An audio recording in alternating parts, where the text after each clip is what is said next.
পিছনে তুমি হাঁটার চেষ্টা করেছো, আর মাঝে মাঝে তুমি হোঁচটকে পড়ে গেছো।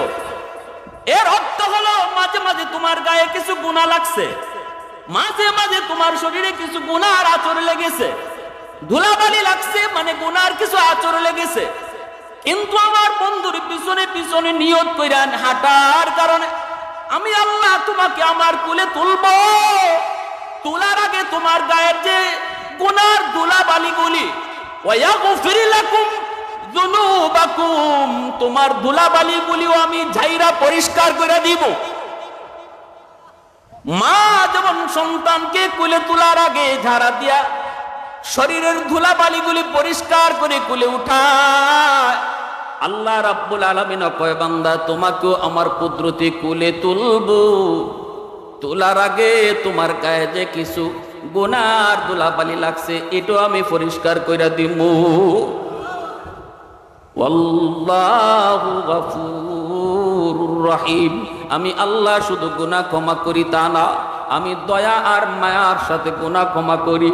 আমি বান্দা তোমার গুনাহ মাফ করি রাগান্বিত হইয়া না, আমি তোমার গুনাহ মাফ করি গুসা হইয়া না, আমি তোমার গুনাহটাও মাফ করি অন্তরে দয়া লইয়া। সুবহানাল্লাহ, আর একটু জোরে কও না সুবহানাল্লাহ। এজন্যই সাহাবায়ে কেরাম রাদিয়াল্লাহু তাআলা আনহুম তারা দিন বুঝতেন না, রাত বুঝতেন না, দাঁড়ানো বুঝতেন না, বসা বুঝতেন না, একটাই বুঝতেন আমার গোটা জিন্দিগির নমুনা কেমন করে রসুলের নমুনায় হয়ে যায়, বসাটা কেমন করে নবীর নমুনায় হয়, হাঁটাটা আমার কেমন করে নবীর নমুনায় হয়, আমার ব্যবসা কেমন করে নবীর নমুনায় হয়, আমার সামাজিক অবস্থান কেমন করে নবীর নমুনায় হয়, আমার বুট আমানত এটা আমার নবীর নমুনায় কেমন করে হয়, সমাজের দায়িত্বশীল কারে বানাবো এটাও আমার মন গড়া নিয়তে নয়, এটাও আমার নবীর তরিকায়, ঠিক কিনা জোরে কও। একটাই সমস্যা, সমস্যা একটাই, ভালো করে বুঝি, কিন্তু আমি আজকে চলতেছি আমার মর্জি মতো, আল্লাহরে চাই, রসুলকেও চাই, কিন্তু কোন পথে হাঁটলে আল্লাহ পাওয়া যায় এই পথে না। আমি আমার মর্জি মতো ঘর চালাই, আমি আমার মর্জি মতো দোকানদারি করি, আমি আমার মর্জি মতো মেম্বারি করি, আমি আমার মর্জি মতো চেয়ারম্যানি করি, আমি আমার মর্জি মতো এমপিগিরি করি, আমি আমার মর্জি মতো দুনিয়াদারি করি। আল্লাহ কো বান্দা মর্জি মতো চলবি, মরণ পর্যন্ত চলতে পারো, মুখে তুমি দাবিও করতে পারো আল্লাহরে চাই, কিন্তু আমি আল্লাহ বললাম মরণের আগেও একদিন আমার দেখা পাইবা। সাহাবায়ে কেরাম রাদিয়াল্লাহু তাআলা আনহুম আল্লাহর নবীর অনুকরণ করছেন, আল্লাহ তাদেরকে দামি বানায়া দিয়েছেন, খাইতে বসলেও তারা নবীর অনুসরণ করেছেন। আব্দুল্লাহ ইবনে উমর রাদিয়াল্লাহু তাআলা আনহু নবীজির বহুত বড় একজন সাহাবী, সঙ্গী সাথী তাদেরকে নিয়ে সফরে বের হয়েছেন মরুভূমির একটা প্রান্ত। ওই জায়গায় যাবার পর তিনি বলতেছেন কাফেলা থামো, কাফেলা থামায়া তিনি উটের পিঠ থেকে নামলেন, কিছু দূরে যায় তিনি হাজত সারলেন, কিন্তু সাথী সঙ্গীরা বুঝলেন তিনি হাজত সারেন নাই, হাজত সারার মতো তিনি বইছেন, এরপরে ওইটা চইলে আসছেন, আইসা আবার বলতেছেন কাফেলা চলো, সাথীরা বলতেছে হযরত আপনি তো হাজত সারলেন না, শুধু নামলেন ওই জায়গায় যায় বসলেন, আবারও আপনি উঠে চলে আসলেন, কেন আপনি এমন করলেন? আব্দুল্লাহ ইবনে উমর রাদিয়াল্লাহু তাআলা আনহু নবীজির সাহাবী, তিনি তখন চোখের পানিটা সাইরা কয় সাথীরা রে, এই জায়গায় আসা মাত্রই আমার স্মৃতি চারণ হয়েছে, আমার মনে পড়ে গেছে একদিন আমি দয়ার নবী মায়ার নবীর সাথে এই জায়গা দিয়ে কোথাও যাইতেছিলাম, এখানে আসা মাত্রই নবীজি বলেছিলেন আব্দুল্লাহ একটু থামো, আমার হাজতের প্রয়োজন হয়েছে। নবীজি ওই জায়গায় যায় তিনি বসছেন, বইসা তিনি হাজত সারছেন, এরপরে আবার আমরা রওনা দিয়েছি। আমার মনে পড়েছে এই জায়গায় আসা মাত্রই জায়গাটা দেখে আমি চিনে ফেলেছি, ওই সেই জায়গা যেখানে আমার প্রিয় নবী বসে বসে তিনি হাজত সারছেন। আমি আমার মনে জিগাইলাম আব্দুল্লাহ একটু বল বল তুই কি এখানে হাজত সারবি? যদি সারতে পারো তাহলে আমার নবীর নমুনায় হয়। আল্লাহু আকবার, জোরে খাও। যদি নবীর নমুনায় হাদস সারতে পারো, এই কাজটা অন্তত নবীর নমুনায় হয়। কিন্তু আমার মন কয়, আমার দেহ কয় না রে আব্দুল্লাহ, এই মুহূর্তে তো তোমার হাদত সারার কোনো চাপ নাই, তাহলে তুমি কি করবা? তখনই আমার মন আমারে ডাক দিয়ে কয়, আব্দুল্লাহ রে, হাজত যদিও তুমি সারতে পারবা না, কিন্তু তোমার প্রিয় নবী এই জায়গায় আসার পর যেইভাবে উটের পিঠ থেকে নামলেন, আবার ওই জায়গাটাতে যেইভাবে বসলেন, আবার যেমন করে উটের পিঠে উঠলেন, এতটুকু কাম তো তুমি নবীর নমুনায় করতে পারো। والليل में जुल्फ मोहम्मद के तरन्नुम, والليل में जुल्फ मोहम्मद के तरन्नुम, والشمس برخسارة अहमद के तरन्नुम, والفجر में सुबह रिसालत की बशारत, والعصر में दौर नबूवत की बशारत, हर फूल में रूय मदीना का तबस्सुम, शाखों की लचक में बेक़दा का तकल्लुम, यासीन से मौला ने कभी उनको पुकारा, यासीन से मौला ने कभी उनको पुकारा, हमीम को भी और कभी तौसीन इशारा, ये रमज़ के कुछ आशिक़ माशूक़ के माबैन, समझाए जिन्हें खल्क़ में एक सरवर कौनैन। मोहब्बतेर साथे बोली अल्लाहु अकबर, আরো জোরে বলি আল্লাহু আকবার। ভাইরা বন্ধুরা, এবার তাহলে বলুন, সাহাবায়ে কেরাম এইভাবে নবীর অনুসরণ অনুকরণ কইরা তারা লসে ছিলেন না লাভ করছেন? আওয়াজ দিয়ে কোন লস না লাভ? আরো জোরে, লস না লাভ? বর্তমানে তামাম দুনিয়া জুড়ে মুসলমানের বিপর্যয়, মুসলমানের লস, একমাত্র কারণ নবীর তরিকা ছাইরা দিছি, নবীজির নমুনা নাই। আজকে আমার ব্যক্তি জীবনে নবীর অনুসরণ নাই, আজ আমার সমাজ জীবনে নবীর অনুসরণ নাই, রাষ্ট্রীয় জীবনে আমার নবীর অনুসরণ নাই। সব কিছু নিজের মর্জি মতো, ঠিক কি না জোরে কও? সব কিছু নিজের মর্জি মতো, যার কারণে তামাম বিশ্ব জুড়ে মুসলমানের বিপর্যয়। যেই জমানার মুসলমানের নাম শুনলে পরে বেদিন বেঈমানের অন্তর আত্মা কেঁপে উঠত, সেই জমানা ছিল নবীর রঙে রঙিন, সেই জমানা ছিল মদিনাওয়ালার রঙে রঙিন। আজ আমরা ইহুদি নাসারাদের রঙে রঙিন। মুসলমান আজকে ইহুদিদের রং ধরেছে, মুসলমান আজকে খ্রিস্টানের কালচার ধরেছে। মুসলমানের পোশাক আশাক বলি, মুসলমানের চেহারার নমুনা বলি, মুসলমানের ব্যবসার ধরন বলি, মুসলমানের রাজনৈতিক ধরন বলি, সব কিছু ইহুদিদের থেকে আমদানি, খ্রিস্টানদের থেকে আমদানি, যার কারণে আজকে আমাদের বিপর্যয়। আওয়াজ দেখো, ঠিক কিনা? একটাই মুক্তির পথ, সব রং ছেড়ে দাও, মদিনাওয়ালার রং ধরো। আজও ইহুদিরা তোমাদের নাম শুনলে কাঁপবে, আজও মুসলমান নাম শুনলেই বেঈমানরা ভয় পাবে। আফগানিস্তানে তালেবান, অস্ত্র নাই কিছুই, এরপর আজকে তালেবানের নাম শুনলে সুপার পাওয়াররা কাঁপে। আওয়াজ আসতে কেন, জোরে বলেন। বড় বড় সুপার পাওয়াররা কাঁদে, কারণ হলো একটাই, একটাই তাদের মিশন। আমাদের সাথে কে আছে এটা আমাদের দেখার বিষয় না। আমেরিকা আমার পাশে আসেনি না নাই, ভারত আমার পাশে আসেনি না নাই, চীন আমার পাশে আসেনি না নাই, কেউ আমার পাশে প্রয়োজন নাই। চীন আমার বন্ধু নয়, ভারতও আমার বন্ধু নয়, আমেরিকাও বন্ধু নয়। মুসলমানের বন্ধু হলো আল্লাহ, মুসলমানের বন্ধু হলো তাদের নবী। একটাই তোমার টার্গেট হবে, একটাই তোমার মিশন হবে, আমি আমার আল্লাহকে আমার সাথে রাখতে পারলাম কিনা। যদি তুমি খুঁজা দেখো তোমার সাথে তোমার আল্লাহ আছে, লাগবে না আর কাউকে। বেদিন বেঈমান যদি কোটি কোটিও হয়, মুসলমান যদি একজনও হয়, তবু বিজয় মুসলমানের হবে। দেখা দিছে তো বড় বড় সুপার পাওয়াররা মাইর খেয়ে গেছে, ঠিক কিনা জোরে কম?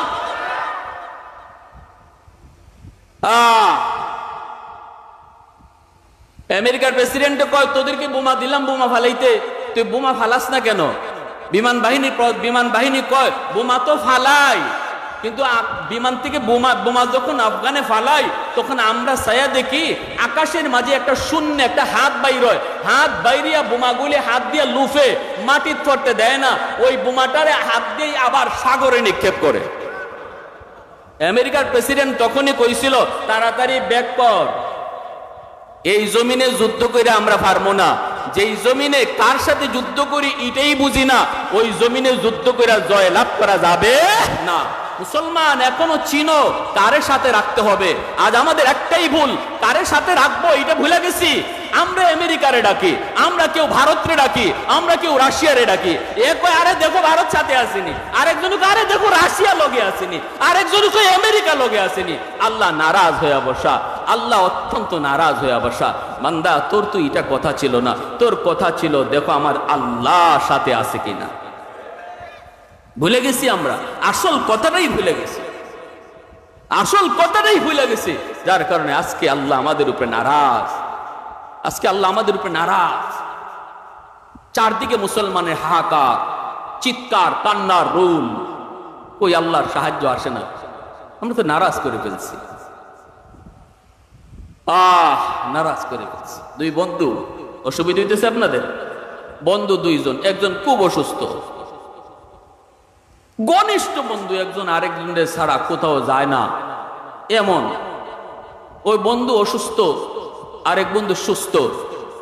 এলাকায় ওয়াজ মাহফিল, একজন ভালো আলোচক আসতেছেন, যে বন্ধুটা অসুস্থ সে তার বন্ধুকে বলতেছে দোস্ত আজকের মাহফিলটা যাওয়ার খুব ইচ্ছা ছিল, দোস্ত রে হুজুরে বয়ানটা আমার খুব শুনবার ইচ্ছা কিন্তু পারলাম না বিছানায়।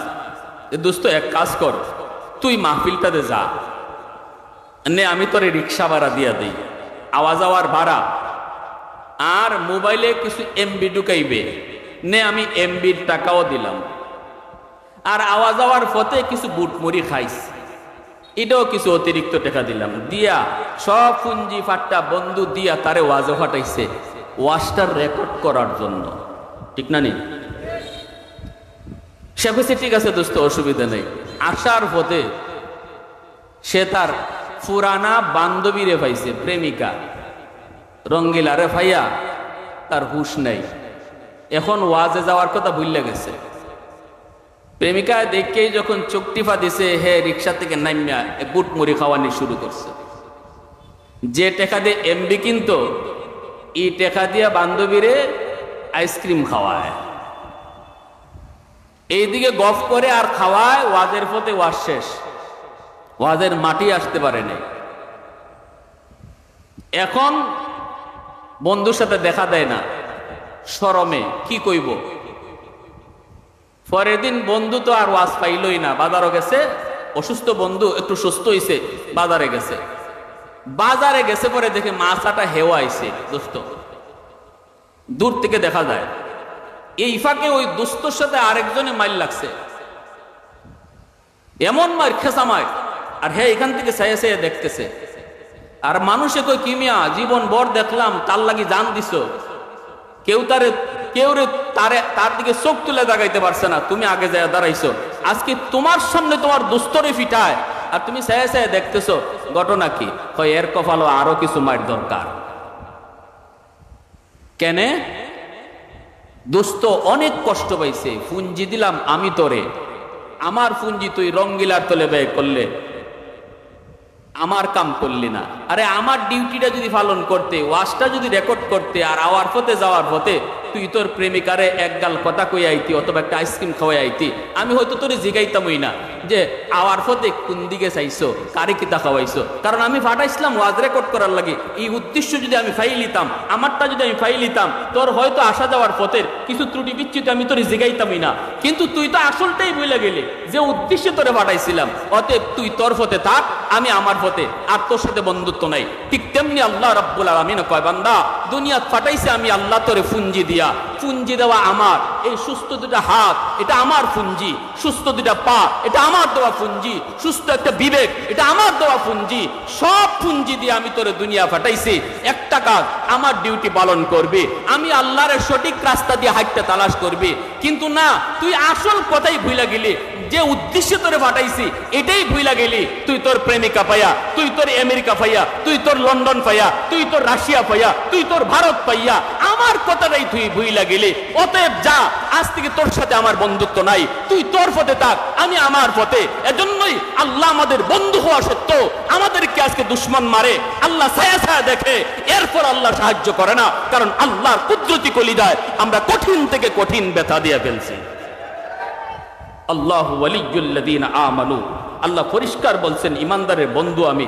বন্ধু যদি আল্লাহ হয়, বন্ধুরে মারে, বন্ধু ছায়া দেখে কেমন করে? একমাত্র কারণ এটাই, একমাত্র কারণ এটাই, আল্লাহর কুদরতি কলিজায় আমরা ব্যথা দিয়ে ফেলছি। অতএব আল্লাহর খুশি করা ছাড়া আমাদের মুক্তির কোনো পথ, আওয়াজ দিয়া বলেন, আমেরিকা, লন্ডন, রাশিয়া, চীন সব লইয়া মুক্তি পাওয়া সম্ভব না যদি আল্লাহরে খুশি করতে না পারি। আল্লাহরে খুশি করা ছাড়া আমাদের মুক্তির কোনো পথ নাই। বেলাল হাবশি, হাবশার গোলাম, কালো বেলাল, গোলামের পুত গোলাম, এরপরও আল্লাহর দরবারে এত দামি, শুধুমাত্র আমার নবীরে হাঁটতে, বইতে, শুইতে, খাইতে সব জায়গায় নবীরে দেখকে দেখা, নবীর মতো চলার কারণে একজন গোলামকে, একজন সাধারণ কালো বেলালকে আল্লাহ দামি বানাইছেন। শুধু তা না, যে মসজিদের ইমাম নবী, এই মসজিদের মুয়াজ্জিন হইছেন বেলাল, সরওয়ারে দু জাহান, আল্লাহ দোস্ত, কিন্তু তার পিএস বেলাল হাবশি।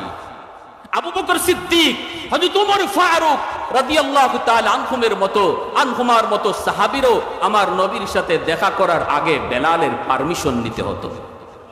আওয়াজ দিয়া কোন সুবহানাল্লাহ, আওয়াজ দিয়া কোন সুবহানাল্লাহ। বেলালের পারমিশন নিতে হতো। হযরত ওমর বলছেন, আমি ওমর তো এমন ছিলাম, ওকে ওকে ওকে, আমি ওমর তো এমন ছিলাম, উটটা খালি করতাম, আমার কেডায় চিনত, কেউ চিনতই না আমি উমর কেডা। শুধুমাত্র আমার নবীর কাছে আসার কারণে আর আমার নবীর নমুনায় নিজের জীবন গড়ার কারণে আজ আমি উমরকে দুনিয়ার মানুষ চিনে। সুবহানাল্লাহ, ঠিক না নি ভাই? বেলাল হাবশি রাদিয়াল্লাহু তাআলা আনহু, আল্লাহর দরবারে কত দাম। রমজান মাস, মায়ার নবী, দয়ার নবী, তিনি সেহরি খাইতে বসছেন। সেহরি টাইম শেষ, বেলাল আজান দিয়ে ফেলবেন গো। আজান দেওয়ার আগে বেলাল ভাবতেছেন, আমার নবী সেহরি খায়া শেষ করলেন কিনা, একটু যায় দেখে আসি। তিনি দরজার কাছে এসে দেখেন নবীজি এখনো সেহরি খাইতেছেন। সেহরি খাওয়া নবীর শেষ হয় নাই, অথচ বেলালের ধারণা মতে সেহরির টাইম শেষ, মুয়াজ্জিন সাহেব ফজরে আজান দিয়া দিবে, কিন্তু নবী এখনো খানা খায়। বেলাল দরজার সামন থেকে আওয়াজ দিয়া কয়, নবী গো সেহরি টাইম শেষ। আল্লাহর নবী কয়, ঠিক আছে বেলাল যাও, শুনছি। বেলাল চলে আসলেন। কিছুক্ষণ পরে বেলাল আজান দিয়া দিবেন ফজরের। এর আগে তিনি ভাবতেছেন আবার যায় দেখে আসি মায়ের নবী তিনি খানা খাওয়া শেষ করলেন কিনা। দরজার সামনে এসে দেখেন সরওয়ারে দু জাহান এখনো তিনি সেহরি খাইতেছেন। নবীজির পাশে একজন মানুষ, অপরিচিত একজন মানুষ আমার নবীর পাশে বসা। বেলাল আইসে ডাক দেয়া কয়, নবী গো, ওগো নবীজি সেহরি টাইম শেষ। নবীজি তখন মুচকি হাসি দেয়া কয়, ঠিক আছে বেলাল শুনছি, যাও। বেলাল আবারও চলে আসলেন। আইসা আবার আজান দিয়া দিবেন, একদম গাড়ি মুখ লাগিয়ে গেছি গিয়া। মনে হয় বেলালের ধারণা মতে সেহরির টাইম ওভার হয়ে চলছে। আজান দেওয়ার আগে নবী কোন অবস্থায় আছেন। আবার বেলাল দেখতে গেলেন, যে দেখেন এখনো নবী খানা খাইতেছেন। সুবহানাল্লাহ, জোরে কও। এইবার হযরতে বেলাল চিন্তায় পড়ে গেলেন, ঘটনা কি? নবী আমারে শুধুমাত্র কোন, ঠিক আছে বেলাল যাও, শুনছি, কিন্তু খানা তো নবী বন্ধ করেন না, অথচ সেহরি টাইম ওভার হয়ে চলছে। বেলাল দরজার সামন থেকে আওয়াজ দেয়া কয় নবী গো খুদার কসম সেরি টাইম শেষ। যেই মাত্র বেলাল কয় খুদার কসম সেরি টাইম শেষ, সাথে সাথে নবীজি কয় আমার বেলাল কসম খেয়ে ফেলছে। মুখে যা ছিল নবী সাথে সাথে তা ফালাইয়া দিছেন, পেটে আর কিছু দেন নাই, পানিটা পর্যন্ত নবীজি আর খান নাই। সোজা চলে আসলেন মদিনার মসজিদে, ফজরের নামাজ পড়ায় নবীজি মিম্বরে বসলেন, সাহাবায়ে কেরামকে ডাক দিলেন। নবী বলতেছেন সাহাবীরা রে আসো সামনে আসো, আমার বেলালের ইজ্জত আমার আল্লাহর কাছে কি পরিমাণ, আমার বেলালের সম্মান আল্লাহর দরবারে কি পরিমাণ একটু শুনে যাও। সাহাবায়ে কেরাম গুল হয়ে নবীর কাছে বসছেন। নবী বলতেছেন বেলাল প্রথমবার তুমি যে যখন কইছো নবী গো সেরি টাইম শেষ, তখনও জিব্রাইল আমার পাশে বসা, জিব্রাইলে কয় নবী গো টাইম আছে আরো খান। দ্বিতীয়বার তুমি যে যখন কইছো সেরি টাইম শেষ, তখনও জিব্রাইলে কয় নবী গো আল্লাহ কইছে টাইম আছে আপনি খান। বেলালে জানেন আপনি খান। তৃতীয়বার যখন তুমি যায় কইছো সেরি টাইম শেষ, তখনও জিব্রাইলে কয় নবী গো আরো কিছু টাইম ছিল, কিন্তু আপনার বেলাল কসম করার কারণে আল্লাহ পাক বেলালের কসমের ইজ্জত রক্ষার্থে টাইম অফ করে দিছে। বেলালের ইজ্জত আর সম্মানে আল্লাহ কসম রক্ষার্থে টাইম আল্লাহ অফ করে দিছে। এতটাই ইজ্জত সম্মান বেলালের। আল্লাহ আমাদের সবাইকে যা কিছু বললাম শুনলাম সব কিছুর আমল